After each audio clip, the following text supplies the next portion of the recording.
Baik, kita lanjutkan kembali ya. Nah, kita lanjutkan materi kita dari pertemuan yang terakhir ya, tentang bagaimana gerak partikel yang dipengaruhi oleh gaya sentral yang sebanding dengan sekedar kuadrat. Dan kita sudah dapatkan bentuk persamaan orbitnya, itu sama dengan R sama dengan R0 per 1 ditambah epsilon cos theta ya, di mana eh, epsilon di sini itu merupakan disebut sebagai eksentritas ya, di mana dia menentukan bagaimana bentuk lintasan orbit dari si partikel tadi ya, atau misalkan kita bisa ambil contoh planet ya. Nah, di mana di sini kita sebelumnya sudah menuliskan bahwa ada 4 kemungkinan bentuk lintasan dari partikel tersebut, di mana dia mengikuti irisan suatu kerucut ya. Jadi dengan variasi nilai eksentritasnya itu akan memberikan kemungkinan bentuk lintasan lingkaran, elips, parabola, dan hiperbola seperti yang ditunjukkan pada gambar ya. Nah, sekarang kita akan tunjukkan atau kita akan buktikan apakah betul dengan variasi nilai eksentritas seperti ini itu akan memberikan bentuk lintasan yang sudah kita tunjukkan ya. Nah, sekarang kita mulai kembali dari persamaan orbit yang kita punya ya. Kita punya R sama dengan R0 per 1 ditambah epsilon cos theta. Nah, ingat kembali dalam transformasi koordinat ya. Kita punya R itu sama dengan akar dari X kuadrat ditambah Y kuadrat ya, di mana X itu sama dengan R cos theta ya, ketika kita transformasikan, kemudian kita punya Y itu sama dengan R sin theta. Sehingga dari sini kita dapatkan bahwa cos theta itu sama dengan X per R ya. Nah, sehingga persamaan orbit kita itu kita dapat reduksi menjadi R-nya kita ganti dengan akar X kuadrat per Y kuadrat, kemudian cos theta-nya kita ganti dengan ini ya, X per R. Sehingga kita punya sekarang persamaan orbitnya itu menjadi akar X kuadrat ditambah Y kuadrat itu sama dengan R0 dibagi dengan 1 ditambah epsilon ya. Cos theta-nya diganti dengan X per R. X dibagi dengan R-nya sendiri adalah akar X kuadrat ditambah dengan Y kuadrat ya, seperti ini. Nah, kemudian penyebut ini kita pindahkan ke ruas kiri, artinya kedua ruas itu kita kalikan dengan suku yang ini ya. Berarti kita akan dapatkan ini kita kalikan dengan suku ini, berarti akan menjadi akar X kuadrat ditambah Y kuadrat dikali dengan 1, kemudian ditambah dengan ini dikali dengan suku yang kedua. Suku akarnya akan saling cancel, tinggal menyisakan epsilon X saja. Ini sama dengan R0 seperti ini ya. Atau akar X kuadrat ditambah Y kuadrat itu sama dengan R0 dikurang epsilon X. Nah, dengan kata lain dari sini kita bisa dapatkan X kuadrat ditambah Y kuadrat itu sama dengan R0 dikurang epsilon X pangkat 2 ya. Akarnya kita pindahkan ke ruas kanan. Atau kalau kita jabarkan, maka kita akan dapatkan persamaan geraknya menjadi X kuadrat ditambah Y kuadrat.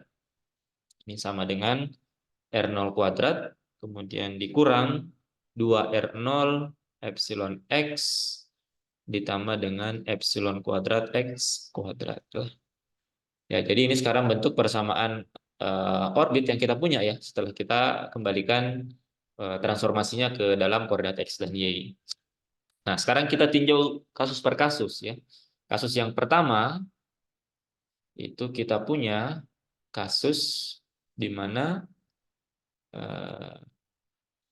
epsilonnya itu sama dengan 0. Jika epsilonnya sama dengan 0, maka di sini suku yang ini dan suku yang ini akan sama dengan 0 ya. Nah, di sini epsilonnya kita ganti dengan 0, di sini juga kita ganti dengan 0 ya. Maka kita akan dapatkan persamaannya menjadi X kuadrat ditambah Y kuadrat itu sama dengan R0 kuadrat. Nah, kalau kita perhatikan, persamaan ini itu merupakan persamaan untuk lingkaran ya. Jadi ketika kita plot ya, maka persamaan ini akan membentuk lingkaran. Nah, jadi kita sudah buktikan untuk yang pertama, untuk nilai epsilon sama dengan 0, maka persamaan orbitnya akan menjadi persamaan lingkaran. Artinya gerak orbitnya itu sesuai dengan yang sudah kita tunjukkan sebelumnya bahwa dia akan membentuk lingkaran ya, gerak orbit dari si partikel tadi. Jika epsilonnya sama dengan 0. Nah, kemudian selanjutnya untuk nilai epsilon yang lain, nah, kita coba bongkar kembali persamaan gerak yang sudah kita dapatkan di sini ya. Yang di sini, nah, kita bisa tuliskan kembali persamaan geraknya itu menjadi, kita sisakan R0 kuadrat di ruas kanan ya.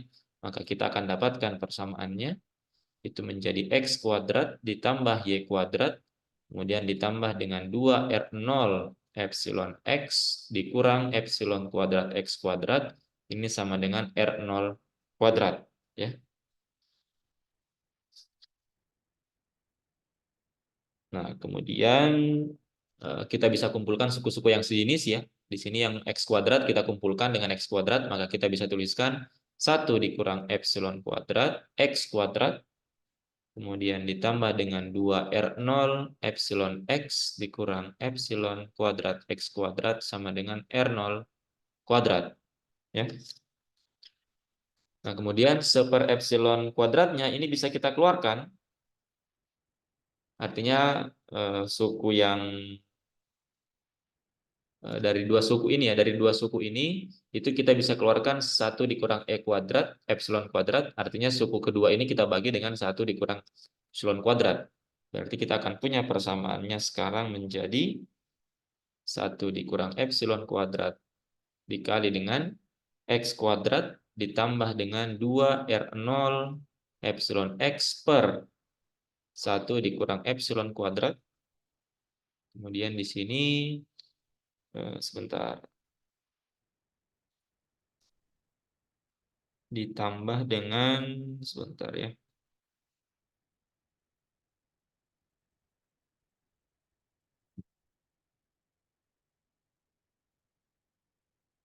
ditambah dengan Y sebentar, saya ada suku yang terlupa kayaknya sebentar. Oh sorry, di sini harusnya sudah tidak ada ya, ini bukan epsilon X kuadrat ya, tapi di sini adalah Y kuadrat ya, ditambah, karena kan kita sudah kumpulkan yang suku mengandung X kuadrat. Berarti X kuadrat dikurang epsilon kuadrat X kuadrat itu menjadi suku yang ini, ditambah suku yang ini, kemudian ditambah dengan Y kuadrat. Berarti di sini ada ditambah Y kuadrat sama dengan R0 kuadrat. Ya. Nah, kemudian suku yang di dalam kurung siku ini kita bisa modifikasi nantinya untuk menjadi kuadrat sempurna dengan kita tambahkan satu suku yang lain, dengan syarat suku yang di ruas kanan juga kita tambahkan dengan suku tersebut ya. Nah, kita bisa tuliskan persamaan ini menjadi 1 dikurang epsilon kuadrat dikali dengan X kuadrat ditambah dengan 2R0 epsilon X per 1 dikurang epsilon kuadrat. Kemudian di sini ditambah dengan R0 kuadrat epsilon kuadrat per 1 dikurang epsilon kuadrat ditambah Y kuadrat. Nah, karena adanya suku tambahan ini, artinya suku yang di ruas kanan harus kita tambahkan juga ya. Suku yang di ruas kanan kita tambahkan dengan suku yang ini dikali suku yang ini ya. Berarti kita punya di ruas kanan R0 kuadrat epsilon kuadrat per epsilon kuadrat 1 dikurang epsilon kuadrat seperti ini ya. Nah, suku yang dalam kurung siku itu bisa kita nyatakan dalam bentuk kuadrat sempurna ya, di mana di sini sama dengan X kuadrat ditambah R0 epsilon per 1 dikurang epsilon kuadrat pangkat 2 ya. Jadi ini kalau kalian operasikan dia akan sama dengan suku yang ada dalam kurung siku. Maka sekarang persamaannya itu akan menjadi di sini menyisakan 1 dikurang epsilon kuadrat dikali dengan X kuadrat ditambah dengan R0 epsilon per 1 dikurang epsilon kuadrat pangkat 2, kemudian ditambah Y kuadrat, kemudian ini kita bisa samakan penyebutnya ya, ini akan sama dengan R0 kuadrat, ya, berarti R0 kuadrat dikali dengan 1 dikurang epsilon kuadrat ya, berarti R0 kuadrat dikali 1 dikurang R0 kuadrat dikali epsilon kuadrat, ditambah R0 kuadrat epsilon kuadrat per 1 dikurang epsilon kuadrat. Suku ini bisa saling cancel. Maka sekarang kita punya persamaan menjadi 1 dikurang epsilon kuadrat dikali dengan X kuadrat ditambah R0 epsilon per 1 kurang epsilon kuadrat pangkat 2 ditambah Y kuadrat. Ruas kanannya tinggal R0 kuadrat per 1 dikurang epsilon kuadrat. Nah, kemudian kedua ruas di sini kemudian kita kalikan, kita ingin cancel seper epsilon kuadratnya, kita ingin cancel suku yang ada di ruas kanan di sini ya. Sebentar. Kita ingin cancel suku yang di ruas kanan di sini agar dia sama dengan 1. Maka kita kalikan kedua ruas dengan 1 dikurang epsilon kuadrat per R0 kuadrat. Maka kita akan dapatkan sekarang persamaannya menjadi, di sini menjadi 1 dikurang epsilon kuadrat pangkat 2 per R0 kuadrat dikali dengan X kuadrat ditambah R0 epsilon per 1 dikurang epsilon kuadrat pangkat 2. Kemudian di sini ditambah Y kuadrat 1 dikurang epsilon kuadrat per R0 kuadrat. Ini sama dengan 1 ya. Nah, persamaan ini itu kita bisa sederhanakan ya. Kita bisa bentuk sedemikian sehingga kita akan dapatkan bentuk seperti ini. Kita punya X kuadrat ditambah R0 epsilon per 1 dikurang epsilon kuadrat pangkat 2 itu dibagi dengan R0 kuadrat per 1 dikurang epsilon kuadrat pangkat 2 ya. Nah, ini kalau dioperasikan kan dia akan ini naik menjadi sebagai pengali, ini sebagai pembagi ya. Jadi suku yang pertama itu setara dengan suku yang ini ya. Kemudian ditambah dengan Y kuadrat dibagi dengan R0 kuadrat per 1 dikurang epsilon kuadrat ya. Ini kan kalau kita bagi maka ini akan menjadi pengali ya. Ini akan menjadi pembagi. Jadi setara ya, persamaan suku di ruas kiri itu sama dengan yang ini. Ini akan sama dengan 1. Nah, perhatikan bahwa persamaan ini itu memiliki bentuk yang serupa dengan persamaan elips ya. Kalau misalkan kalian ingat di matematika, kita punya persamaan elips, bentuk umumnya itu adalah X dikurang X0 kuadrat per A kuadrat ditambah Y dikurang Y0 kuadrat per B kuadrat sama dengan 1. Nah, ini merupakan persamaan elips ya.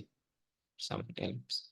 Sehingga kalau kita bandingkan persamaan ini dengan persamaan ini, kita bisa tentukan di mana X0-nya itu adalah berarti sama dengan ini ya. X0-nya adalah minus R0 epsilon per 1 dikurang epsilon kuadrat. Kemudian kita punya Y0-nya berarti dia sama dengan 0 ya. Karena di sini tidak ada, hanya Y kuadrat saja. Berarti Y0-nya itu sama dengan 0. Kemudian A-nya berarti itu sama dengan R0 per 1 dikurang epsilon kuadrat. Kemudian B-nya itu sama dengan akar dari ini ya. Akar dari R0 kuadrat per 1 kurang epsilon kuadrat. Berarti R0 per akar dari 1 dikurang epsilon kuadrat. Jadi kita sudah dapatkan bentuk persamaan gerak yang tadi. Kita uraikan sedemikian rupa sehingga kita bisa menghasilkan persamaan yang memiliki bentuk serupa dengan persamaan elips, mana masing-masing komponennya, komponen dari persamaan umum elips ini itu bisa diuraikan seperti ini ya. Nah, sekarang kita tinjau kasus-kasus yang kita punya ya. Nah, kasus yang kedua yang kita punya tadi sudah epsilonnya sama dengan 0 ya. Epsilonnya sama dengan 0. Kita perhatikan juga di sini kalau epsilonnya sama dengan 0, maka persamaannya akan menjadi X kuadrat per R0 kuadrat ya, ditambah Y kuadrat per R0 kuadrat sama dengan 1. Artinya X kuadrat tambah Y kuadrat akan sama dengan R0 kuadrat. Dia akan kembali ke persamaan lingkaran ketika epsilonnya sama dengan 1. Nah, sekarang perhatikan ketika epsilonnya itu berada pada rentang antara 0 sampai 1 ya. Jadi epsilonnya nilainya antara 0 sampai 1. Nah, sekarang perhatikan nilai A dan B-nya ketika epsilonnya itu dia kurang dari 1 dan lebih besar daripada 0. Maka perhatikan bahwa A kuadratnya otomatis karena di sini epsilonnya kurang dari 1, maka dia akan memenuhi A kuadratnya pasti akan lebih besar daripada 0 ya. Karena epsilonnya nanti di sini akan kurang dari 1. Nah, kemudian dia juga akan memenuhi B-nya, ya, perhatikan B-nya, B kuadratnya itu juga dia akan lebih besar daripada 0 ya. Karena di sini kalau kita perhatikan, kalau kita ganti di sini epsilonnya antara 0 1, berarti suku di sini akan menjadi positif ya. Artinya akar dari positif akan positif juga, berarti B kuadratnya akan lebih besar daripada 0. Nah, jika A kuadrat dan B kuadratnya lebih besar daripada 0, maka dia akan memenuhi persamaan elips ini ya. Artinya penyebut di sini dan di sini dia akan lebih besar daripada 0. Maka jika A kuadrat dan B kuadrat itu lebih besar daripada 0, jika epsilonnya berada pada rentang antara 0 sampai 1, maka dia akan memenuhi persamaan elips. Akan memenuhi persamaan elips. Itu untuk kasus yang kedua. Jadi jika epsilonnya antara 0 dan 1, dia akan persamaan elips. Kemudian yang ketiga. Yang ketiga, ketika epsilonnya itu lebih besar daripada 1. Nah, perhatikan sekarang. Ketika epsilonnya lebih besar daripada 1, nah maka di sini sebentar. Jika dia sama dengan 1, lebih besar daripada 1, maka di sini otomatis epsilon kuadratnya itu lebih besar daripada 1 ya. Berarti nanti akan menghasilkan A-nya itu menjadi minus ya. Tapi karena yang dibutuhkan itu A kuadrat, berarti otomatis A kuadratnya juga dia akan tetap lebih besar daripada 1 ya. Jadi jika epsilonnya sampai dengan 1, maka akan menghasilkan A-nya itu nilainya minus ya. Nilainya A negatif. Nah, tapi ketika kita kuadratkan, maka dia akan tetap lebih besar daripada 1. Nah, tapi perhatikan untuk yang B. Ketika epsilonnya sama dengan 1 di sini, ya, ketika B-nya epsilonnya itu lebih besar daripada 1, maka di sini akan ada akar dari nilai yang minus. Ya, akan bernilai imajiner. Maka B-nya akan bernilai imajiner ya, karena di sini menjadi akar 1 dikurang epsilon kuadrat, di mana epsilon kuadratnya itu lebih besar daripada 1. Artinya di sini akarnya akan menjadi akar minus suatu nilai, berarti B-nya akan menjadi imajiner. Nah, karena B-nya imajiner, ketika dia kuadratkan, maka B kuadratnya pasti akan bernilai negatif. Berarti B kuadratnya akan kurang dari, ini lebih besar daripada 0 A kuadratnya. Yang ini dia akan kurang dari 0 ya. Karena B-nya akan imajiner ketika epsilonnya lebih besar daripada 1. Nah, jika B, B kuadratnya itu dia kurang dari 0, artinya dia negatif, berarti di sini dia akan negatif ya. Karena beta kuadratnya itu kurang dari 0. Maka persamaannya itu akan menjadi X dikurang X0 kuadrat per A kuadrat menjadi minus di sini ya. Y dikurang Y0 kuadrat per B kuadrat. Ini kita kasih modulus ya. Ini sama dengan 1. Nah, persamaan ini itu merupakan persamaan lintasan yang berbentuk hiperbola. Bisa coba nanti kalian jika kalian coba di aplikasi tertentu ya, misalkan di MATLAB atau di mana, kalian coba plot dengan memilih nilai X0, Y0, A dan B tertentu, maka ketika bentuk persamaannya seperti ini, maka dia akan membentuk lintasan yang hiperbola ya, seperti ini. Nah, seperti ini. Ya. Nah, kemudian kasus yang terakhir, yang keempat, kita punya ketika epsilonnya itu sama dengan 1. Nah, ketika epsilonnya sama dengan 1, itu tinggal kita masukkan saja ke dalam di mana? Ke persamaan ini ya. Ke persamaan ini. Ketika epsilonnya sama dengan 1, kita ganti epsilonnya di sini sampai dengan 1, maka persamaannya itu akan menjadi X kuadrat ditambah Y kuadrat itu sama dengan R0 kuadrat dikurang 2 R0 epsilon X, berarti epsilonnya sama dengan 1, 2 R0 X ditambah dengan epsilon kuadrat X kuadrat. Epsilonnya sama dengan 1, berarti tinggal menyisakan X kuadrat. X-nya bisa saling cancel. Kita bisa coret di sini. Berarti tinggal menyisakan Y kuadrat sama dengan R0 kuadrat dikurang 2R0X. Atau R0-nya bisa kita keluarkan. Kita dapatkan persamaan Y kuadrat sama dengan R0 dikurang 2X. Nah, inilah bentuk persamaan lintasannya atau persamaan garisnya. Nah, ketika kita plot, maka persamaan lintasan ini itu akan membentuk parabola. Ya. Jadi kita sudah membuktikan bahwa dengan variasi-variasi nilai eksentritas di atas, ya, dengan rentang tertentu dari mulai 0, kemudian antara 0 dan 1, kemudian sama dengan 1, kemudian lebih besar daripada 1 akan menghasilkan jenis-jenis lintasan yang sesuai dengan hasil perhitungan. Ya.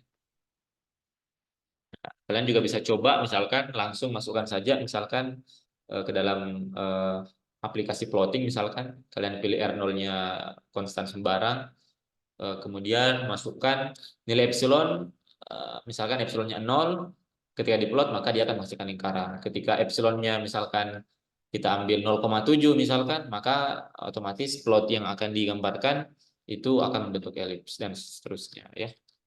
Jadi kita sudah turunkan bagaimana bentuk-bentuk persamaan lintasan, ya. Nah, jadi gerak partikel di mana geraknya itu dipengaruhi oleh gaya sentral yang sebanding dengan super R kuadrat, itu akan menghasilkan gerak, dia akan menghasilkan lintasan yang merupakan mengikuti bentuk irisan kerucut, ya, di mana ada 4 kemungkinan bentuk lintasan sesuai dengan nilai eksentritas. Oke, mungkin ada sedikit tambahan lagi ya sebelum kita selesaikan materi gaya sentral. Kita akan sedikit menyinggung tentang hukum-hukum Kepler, ya, karena hukum-hukum Kepler ini itu berkaitan dengan gerak-gerak planet, ya. Hukum-hukum Kepler.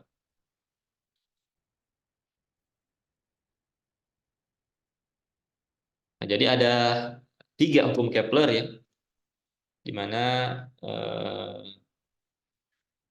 berdasarkan data astronomis, kemudian dicocokkan dengan oleh Johannes Kepler, maka dia menghasilkan 3 buah hukum Kepler yang cukup terkenal, di mana hukum-hukum tersebut dia menggambarkan bagaimana gerak planet terhadap matahari, ya. Di mana ada 3 hukum yang terkenal. Saya langsung tuliskan saja di sini. Hukum yang pertama, di mana planet-planet itu mengelilingi matahari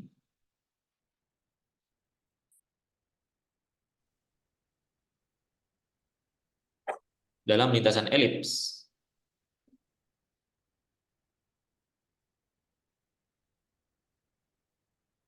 Dengan matahari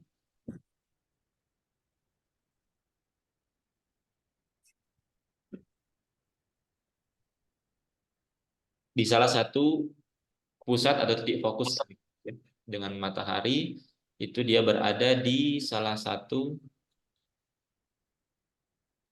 pusat atau titik fokus elips. Fokus elips, ya. Dan ini sudah kita buktikan, ya, bahwa gerak suatu partikel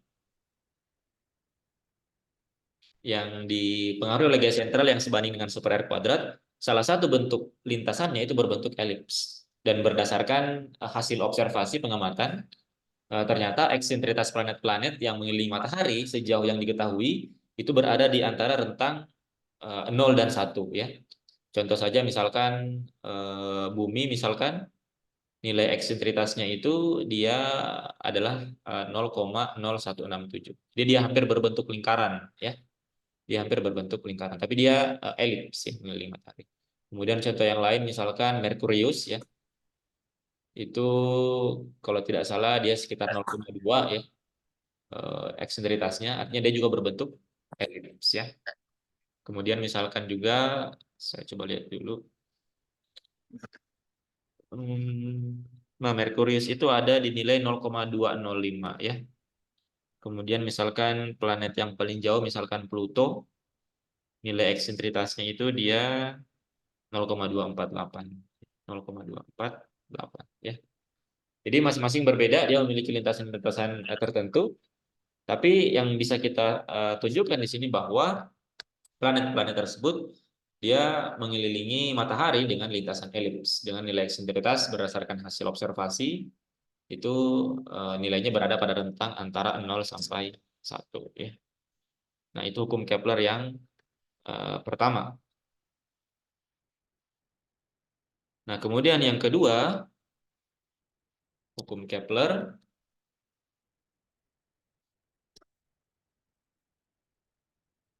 itu menyatakan bahwa vektor jari-jari orbit planet, jari-jari orbit planet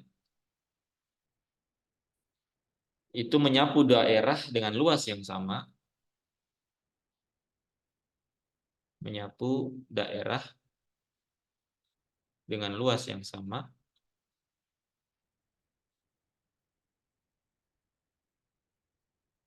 untuk setiap selang waktu yang sama. Untuk tiap selang waktu yang sama.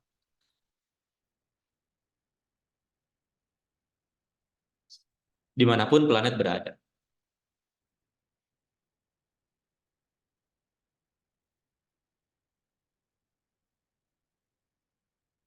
Jadi kalau kita kira-kira kita gambarkan ya, misalkan ini merupakan lintasan dari planetnya ya, dia berbentuk elips ya.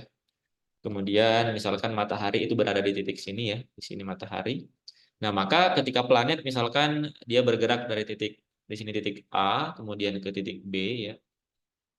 Kemudian misalkan planet yang sama itu dia bergerak dari titik C ke titik D misalkan ya. Maka kita punya luas juring di sini. Sorry. Kita punya luas juring di sini seperti ini ya. Kemudian yang satunya di sini ya.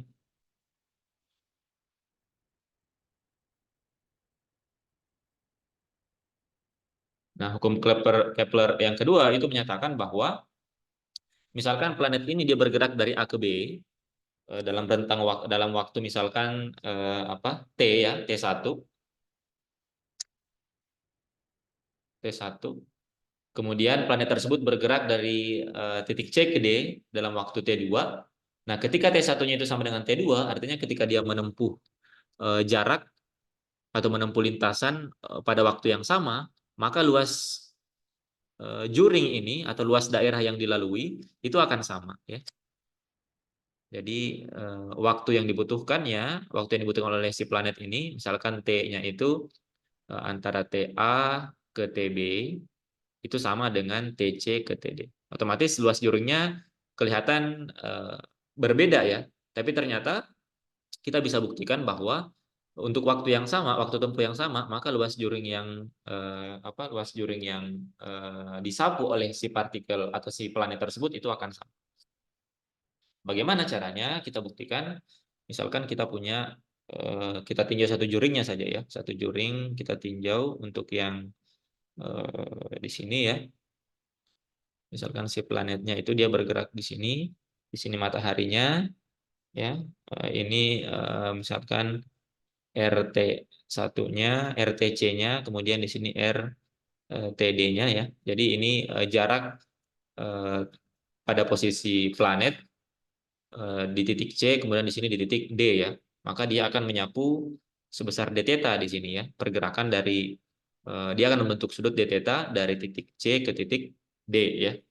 Maka luasan yang akan dibentuk itu bisa kita dekati sebagai suatu bentuk segitiga ya, di mana luasannya, misalkan kita sebut saja luasannya ini adalah dA, itu sama dengan 1/2 R dikali dengan R d theta ya. Ini bisa coba kalian cek di apa?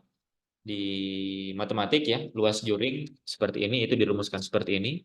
Sehingga kita bisa tuliskan di sini sama dengan 1/2 R kuadrat d theta. Nah, kalau kedua ruas kita turunkan terhadap waktu, maka kita akan dapatkan di sini dA dt itu sama dengan 1/2 R kuadrat d theta dt ya. Nah, kita ketahui bahwa d theta dt itu sama dengan theta dot, di mana theta dot itu kita sudah tentukan di awal, kita sudah dapatkan di awal dia merupakan L per mr kuadrat ya. Nah, sehingga kita bisa dapatkan di sini bahwa DADT itu sama dengan 1/2 R kuadrat L per MR kuadrat. R-nya bisa kita coret sehingga kita dapatkan di sini L per 2M. Nah, perhatikan bahwa L dan M ini dia konstan, ya. Momentum sudut itu konstan dan massa si planet dia konstan. Sehingga kita bisa nyatakan bahwa ketika DADT itu dia konstan,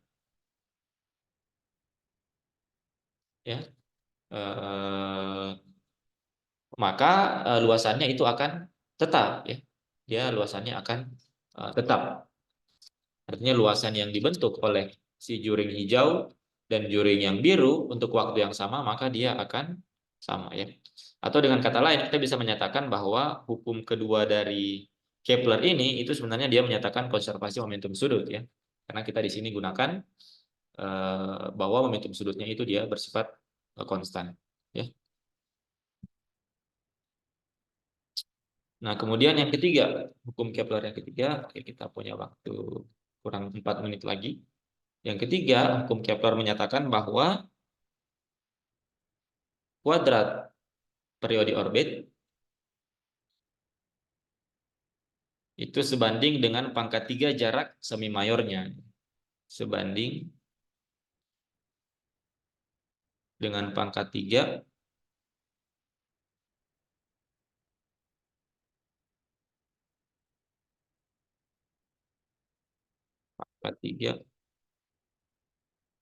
semi mayornya.